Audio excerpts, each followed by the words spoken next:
नमस्कार सम्पूर्ण मित्रहरुमा आज चाहिँ म यस मेगडी जिल्ला बेनापातिन भकिमलीको देउरालीमा अवस्थित मण्डल ठानको दर्शनको लागि आएको छु र यस मण्डल ठानमा पूजाआजा गरेमा चाहिँ मनले चाहे आँटेको कुराहरू पूरा हुन्छन् भन्ने जनमानसमा विश्वास रहिआएको छ र यदि तपाईहरु पनि यस मन्दिरमा पूजा गर्न चाहनुहुन्छ भने हरेक हप्ताको मंगलबार र शनिबार आउन सक्नुहुनेछ र यहाँ सिद्धहरूको पूजा पनि गरिन्छ। विशेष गरी यहाँ कुखुरा परेवा र बोकाको मात्र पूजा गरिन्छ है मित्रहरू।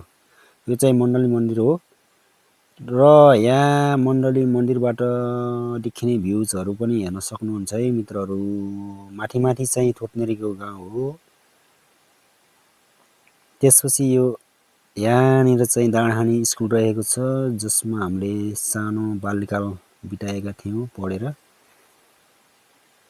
यो पारी देखिने गाउँ चाहिँ डाँडाखानी गाउँ हो मित्रहरू। आज चाहिँ चुनाव लगत्तै धेरै दिनपछि हल्का घाम लागेको अवस्था छ है मित्रहरू। यदि तपाईहरु पनि पूजाआजा गर्न चाहनुहुन्छ भने उहाँलाई सम्पर्क गर्न सक्नुहुन्छ। उहाँ चाहिँ यहाँ मण्डल ठानको पुजारी हुनुहुन्छ। यदि तपाईहरु पूजाआजा गर्न चाहनुहुन्छ भने चाहिँ उहाँलाई सम्पर्क गर्न सक्नुहुनेछ है मित्रहरू। आज चाहिँ पूजाको त्यति भक्तजनहरुको त्यति घुइँचो छैन है मित्रहरू।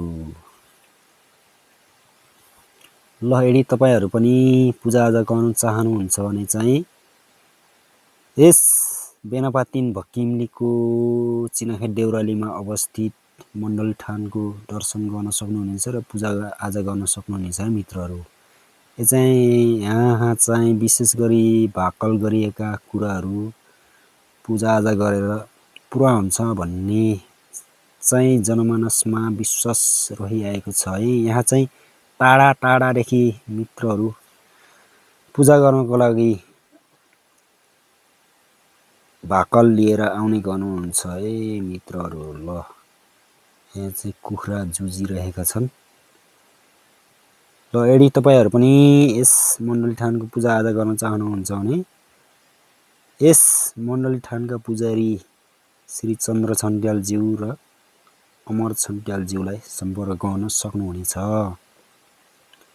ल मित्रहरू आजको भिडियोमा चाहिँ यति नै। फेरि अर्को भिडियोमा आउनेछु। तबसम्मको लागि धन्यवाद।